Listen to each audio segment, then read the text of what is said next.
ದೇವರು ಪ್ರೀತಿಸುವ ಪ್ರೀತಿಯ ಬಿಗ್ ಜೆ ಟಿವಿ ಪ್ರಿಯ ವೀಕ್ಷಕರಿಗೆ ನಮ್ಮ ಕರ್ತನಾದ ಯೇಸು ಕ್ರಿಸ್ತನ ಹೆಸರಿನಲ್ಲಿ ನಿಮ್ಮನ್ನು ವಂದಿಸಿ ಸ್ವಾಗತ ಬಯಸ್ತಿದ್ದೇವೆ. ಬನ್ನಿರಿ, ದೇವರ ವಾಕ್ಯವನ್ನು ಇಂದು ನಾವು ಅಧ್ಯಯನ ಮಾಡಿಕೊಳ್ಳೋಣ.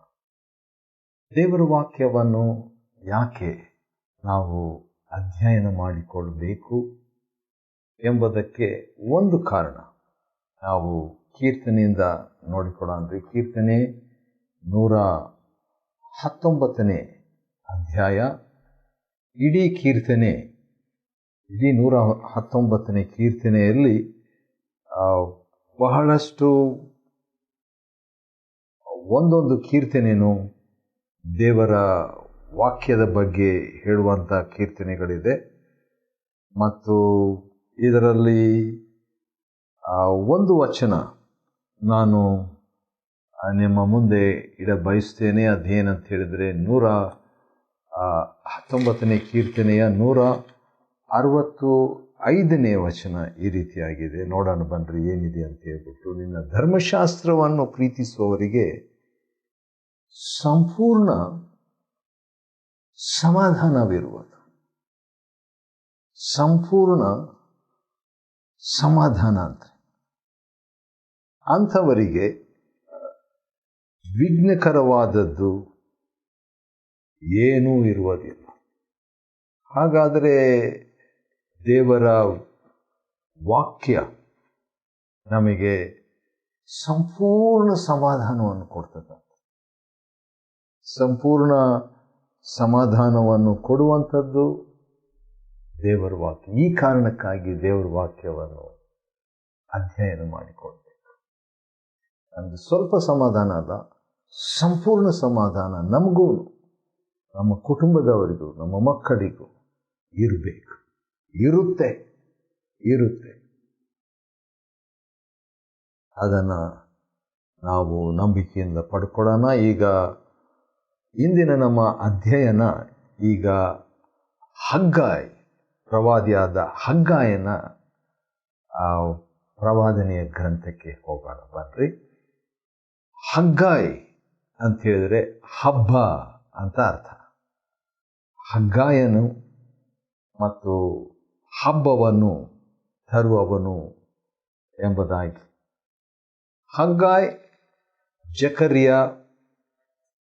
ಮತ್ತು ಮಲಾಕಿ, ಈ ಮೂರು ಪ್ರವಾದಿಗಳು ಯೆಹೂದ್ಯರು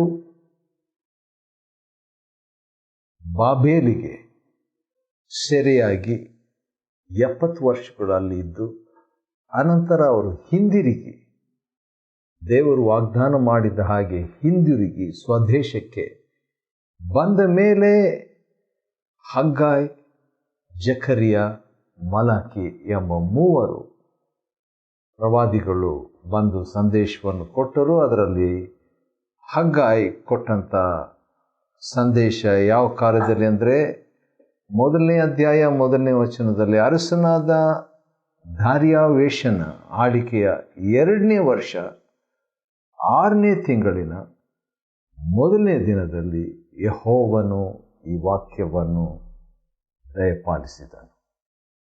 ಆದ ಕಾರಣ ಈಗ 70 ವರ್ಷಗಳ ಗುಲಾಮತನದಿಂದ,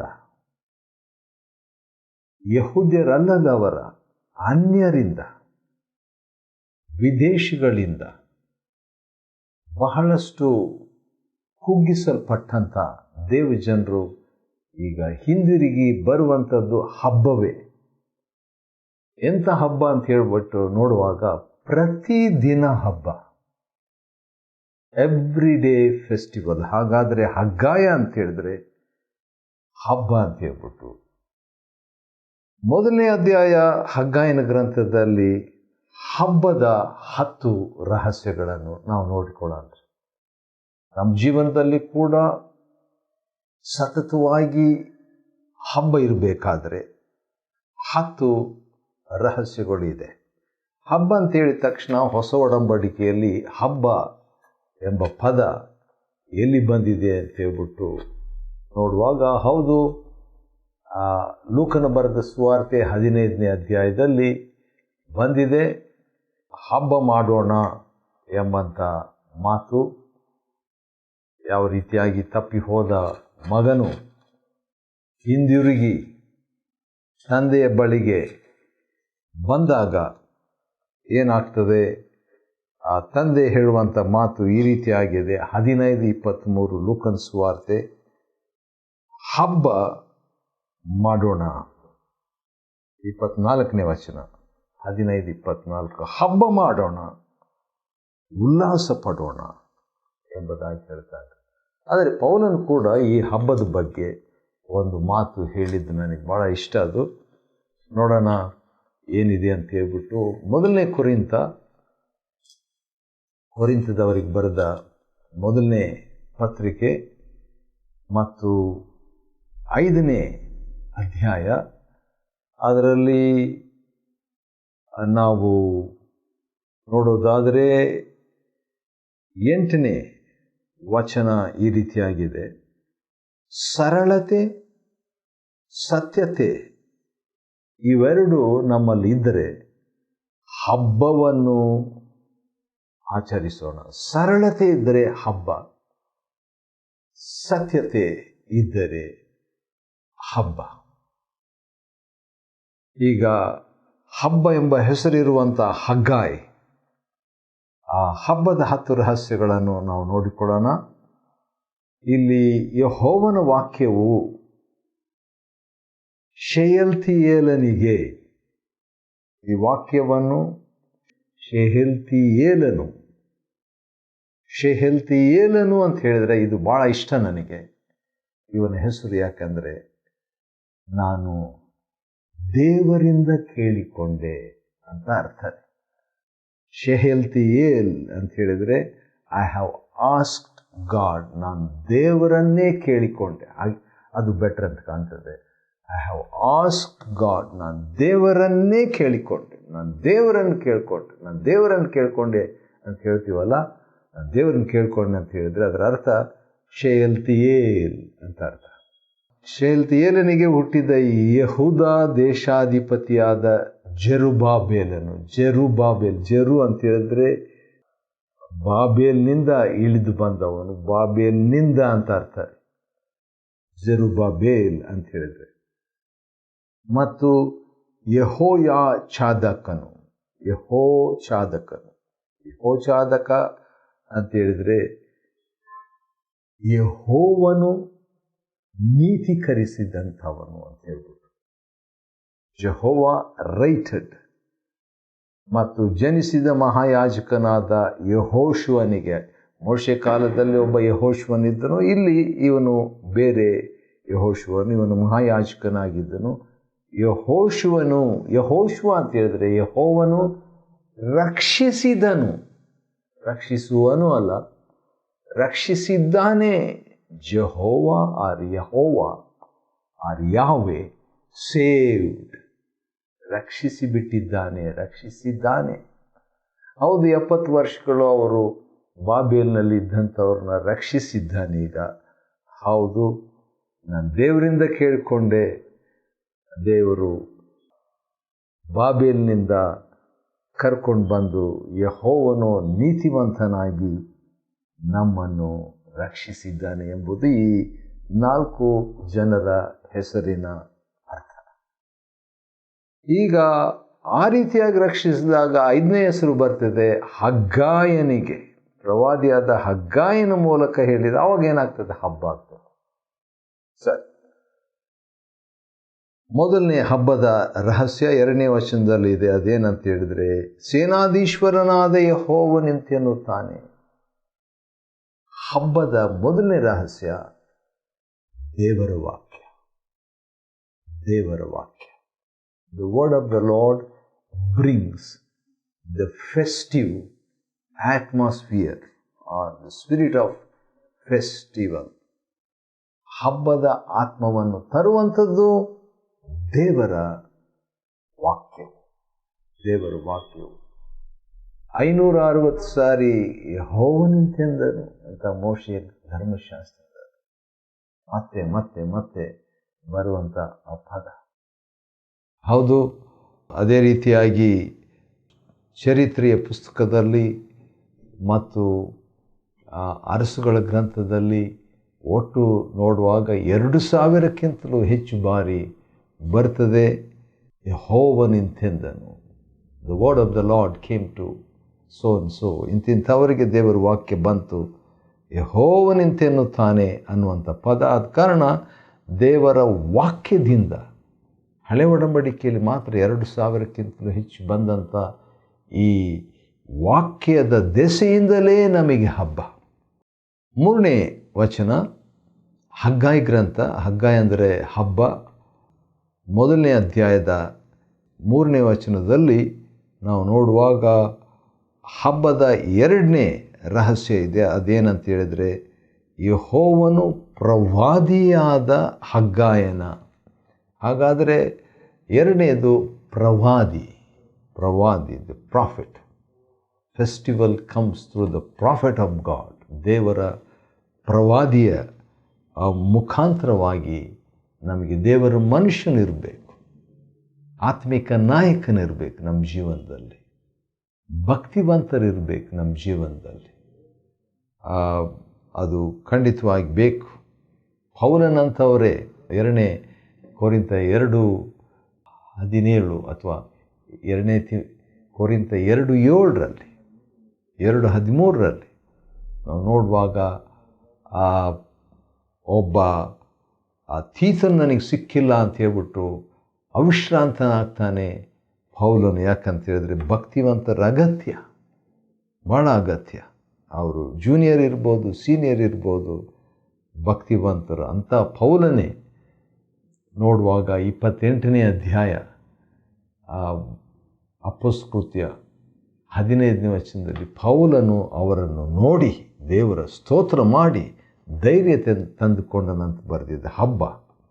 ಹಬ್ಬದ 2ನೇ ರಹಸ್ಯ ಏನಂದರೆ ದೇವಜನರು, ಭಕ್ತಿವಂತರು ನಮ್ಮ ಜೀವನದಲ್ಲಿರಬೇಕು. 3ನೇದಾಗಿ ನೋಡುವಾಗ ನಿಮ್ಮ ಗತಿ ಏನಾಗಿದೆ ಎಂದು ಮನಸ್ಸಿಗೆ ತಂದುಕೊಳ್ಳಿರಿ. 5ನೇ ವಚನ. 2 ಸಾರಿ ದೇವರು ಹೇಳ್ತಾರೆ ಏನಾಗಿದೆ ಅಂತ ಮನಸ್ಸಿಗೆ ತಂದುಕೊಳ್ಳಿರಿ ಅಂತ ಹೇಳ್ಬಿಟ್ಟು. ಹಾಗಾದರೆ ಹಬ್ಬದ 3ನೇ ರಹಸ್ಯ ಮನಸ್ಸಿಗೆ ತಂದುಕೊಳ್ಳೋದು. ನನ್ನ ಗತಿ ಏನಾಗಿದೆ, ನಾನು ಎಲ್ಲಿದ್ದೇನೆ, ನನ್ನ ಆತ್ಮಿಕ ನೆಲೆ ಎಲ್ಲಿದೆ ಅನ್ನುವಂಥದ್ದು. ಮತ್ತು 7ನೇ ವಚನ, 1ನೇ ಅಧ್ಯಾಯ 7ನೇ ವಚನದಲ್ಲಿ ನೋಡುವಾಗ ಇನ್ನೊಂದು ರಹಸ್ಯ ಕೂಡ ಇದೆ. ಅದೇನಂತ ಹೇಳಿದ್ರೆ, ದೇವರು ಹೇಳ್ತಾರೆ ಮನಸ್ಸಿಗೆ ತಂದು ಕೊಡ್ರಿ ಅಂತ ಹೇಳ್ಬಿಟ್ಟು ಮಲೆನಾಡಿಗೆ ಹೋಗಿ ಮರವನ್ನು ತಂದು ನನ್ನ ಆಲಯವನ್ನು ಕಟ್ಟಿರಿ.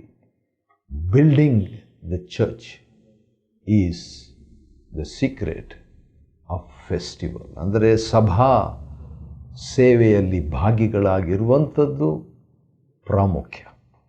ಮತ್ತು ಮುಂದೆ ನಾವು ನೋಡುವುದಾದರೆ ಇನ್ನೊಂದು ರಹಸ್ಯ ಕೂಡ ಇದೆ. ಅದೇನಂತ ಹೇಳಿದರೆ 8ನೇ ವಚನದಲ್ಲಿ, ನಾನು ಅದಕ್ಕೆ ಮೆಚ್ಚಿ ನನ್ನ ಪ್ರಭಾವವನ್ನು ಅಲ್ಲಿ ಪ್ರಕಾಶಗೊಳಿಸುವೆನು. ಅಂದರೆ the glory of god is the secret of the festival of God. ದೇವರ ಹಬ್ಬವನ್ನು, ದೈವಿಕವಾದ ಹಬ್ಬವನ್ನು ಆಚರಿಸಬೇಕಾದ್ರೆ ನನ್ನ ಪ್ರಭಾವ ಅಥವಾ ನನ್ನ ಮಹಿಮೆ ಎಂಬುದಾಗಿ. ದೇವರ ಮಹಿಮೆ ಬಹು ಪ್ರಾಮುಖ್ಯವಾದದ್ದು. ಅದರಿಂದ ನಮಗೆ ನಮಗೆ ಹಬ್ಬದ ವಾತಾವರಣ, ಹಬ್ಬದ ಆತ್ಮ ಲಭ್ಯವಾಗ್ತದೆ. 1ನೇ ಅಧ್ಯಾಯ ಹಗ್ಗಾಯನ ಗ್ರಂಥದಿಂದ ಹಬ್ಬದ 10 ರಹಸ್ಯಗಳನ್ನು ನೋಡಿಕೊಳ್ತಿದ್ವಿ. 5 ಆಯಿತು, ಇನ್ನು 5 ರಹಸ್ಯಗಳಿದೆ. ಒಂದೊಂದಾಗಿ ಅದನ್ನು ನೋಡಿಕೊಳ್ಳೋಣ ಬನ್ನಿರಿ. ಬಹು ಬೆಳೆಯನ್ನು ನಿರೀಕ್ಷಿಸಿದ್ರಿ, ಆದರೆ ಸ್ವಲ್ಪ ಮಾತ್ರ ಸಿಕ್ಕಿತು ಅಂತ ಆ ಅನುಭವ ಅವರಿಗಾಗಿತ್ತು. ಮನೆಗೆ ತೆಗೆದುಕೊಂಡು ಬಂದಾಗ ಅದು ಉಳಿಲಿಲ್ಲ. ಇದಕ್ಕೆಲ್ಲ ಕಾರಣ ಏನು? ಯಾಕಂದರೆ ಆಲಯಕ್ಕೆ ಮಹತ್ವ ಅವರು ಕೊಡಲಿಲ್ಲ. ಆಲಯಕ್ಕೆ ಮಹತ್ವ ಕೊಡಲಿಲ್ಲ, ಮನಸ್ಸು ಕೊಡಲಿಲ್ಲ. ಆದರೆ ಅದರ ಬದಲು ಏನು ಮಾಡ್ತಿದ್ರು? ನಿಮ್ಮಲ್ಲಿ ಪ್ರತಿಯೊಬ್ಬನು ತನ್ನ ಮನೆ ಕೆಲಸಕ್ಕೆ ತವಕ ಪಡ್ತಾನೆ. ಇದೇ ಕಾರಣ. ಅಂದರೆ ಅವರು ಸ್ವಾರ್ಥರಾಗಿದ್ದರು. ಸ್ವಾರ್ಥ ಅಲ್ಲ, ಈಗ ಮನೆಯಲ್ಲದೆ ಬಂದಾಗ ಒಂದು ರೀತಿಯಿಂದ ಅದು ನ್ಯಾಯ ಅಂತ ನಮಗೆ ಅನಿಸ್ತದೆ. ಯಾಕಂತ ಹೇಳಿದರೆ ಮನೆಗೆ ಬಂದಾಗ ದೇವಾಲಯ ಇಲ್ಲದಂಥ ಸ್ವಂತ ಮನೆಯೇ ಇಲ್ಲದಂಥ 70 ವರ್ಷಗಳು ಈಗ ಬಂದಿದ್ದ ತಕ್ಷಣ ಮನೆ ಕಟ್ಟಬೇಕಂತ ಅವರು ಪ್ಲ್ಯಾನ್ ಮಾಡಿದರು. ಒಳ್ಳೆಯದೇ. ಆದರೆ ಮನೆ ಕಟ್ಟೋದಕ್ಕೆ ಮುಂಚೆ ಮೊದಲು ದೇವರ ರಾಜ್ಯಕ್ಕಾಗಿ ನೀತಿಗಾಗಿ ತವಕ ಪಡುವ ಅನುಭವ ಅವ್ರಿಗೆ ಇರಲಿಲ್ಲ ಅನ್ನೋದನ್ನು ದೇವರು ನೆನಪು ಮಾಡ್ತಾರೆ. ನೀವು ಹಬ್ಬ ಆಗ್ತದೆ, ನಿಮಗೆ ಹಬ್ಬದ ಅನುಭವ ಅಂತೀರಿ, ಆದರೆ ನೀವು ಇದರ ಬಗ್ಗೆ ಯೋಚನೆ ಮಾಡಿರಿ ಅಂತ ಹೇಳಿದಾಗ ಆಶ್ಚರ್ಯ. 1ನೇ ಅಧ್ಯಾಯ 12ನೇ ವಚನದಲ್ಲಿ ಏನಾಯಿತು? ಜೆರುಬ್ಬಾಬೆಲನು, ಅನಂತರ ಯೆಹೋಶುವನಂದರೆ ಮಹಾಯಾಜಕ ಯೆಹೋಶುವನು, ಅನಂತರ ಜನರು, ಇವರೆಲ್ಲರೂ ಏನು ಮಾಡಿದರು?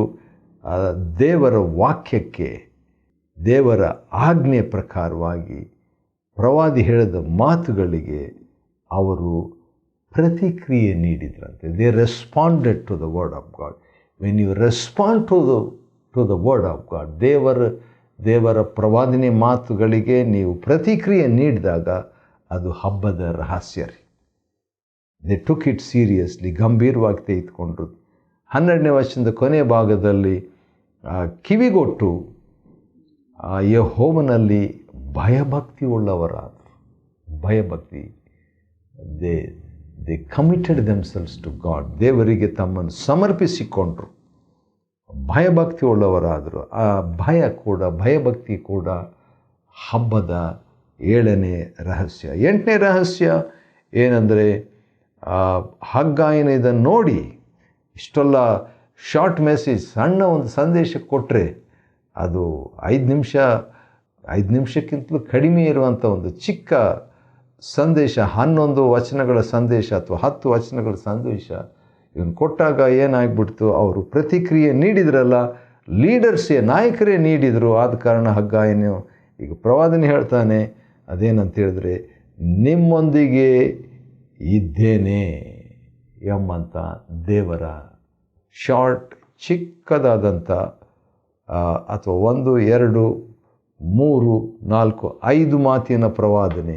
ನಿಮ್ಮೊಂದಿಗೆ ಇದ್ದೇನೆ ಎಂದು ಯೆಹೋವನು ನುಡಿಯುತ್ತಾನೆ. 13ನೇ ವಚನ. ಪ್ರಾಫಸಿ, ಪ್ರವಾದನೆ ಕೂಡ ಸಣ್ಣ ಪ್ರಾಫಸಿ ಆಗಿರ್ಬೋದು, 5 ಮಾತಿನ ಪ್ರವಾದನೆ ಆಗಿರ್ಬೋದು. ಈ ಪ್ರವಾದನೆ ಬಂದು ಏನಾಗ್ತದೆ? ಹಬ್ಬದ ರಹಸ್ಯವಾಗಿ ಉಳಿತದೆ.